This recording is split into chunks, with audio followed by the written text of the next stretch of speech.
Gabi-gabi akong di makatulog, na para bang sarili ko ay kusang nalulunod. Sa dami kong problema ay di na ako makaahon. Hindi ko din alam kung sino aking lalapitan, na parang isang kalaban ang tingin nila sa akin. Kaibigan at asawa ko nagsilbi kong sandalan. Pag ako'y gulong-gulo, yung luha di mapigilan. Pag ako'y gulong-gulo, yung luha di mapigilan. Asan na yung mga sinasabi nyo na kaibigan? Kasama lang sila sa oras lang ng saya, pero pag malungkot na, ikaw na lang din mag-isa. Dinadaan ko lang sa tawa, mabigat ko na problema. Pagsasapit yung gabi, parang di mapakali. Nanginginig ako sa takot na parang gustong matapos ang buhay na magulo.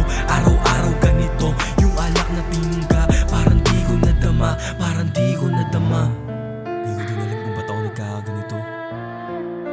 Ganito na ako, lunod na ako, halos wala akong makapitan. Sleepless beats. Patawarin niyo ako sa aking mga gagawin. Gulong-gulo na rin ako, para bang napapraning sa problemang nakulong, na para bang walang laya. Gusto kong kumawala, pero parang di ko kaya. Nalulong ako sa bisyo, imbis na magsakripisyo. At wala akong pake kung sino aking masamaan. Puro usok ng damo ang aking mga katawan. Puro usok ng damo ang aking mga katawan.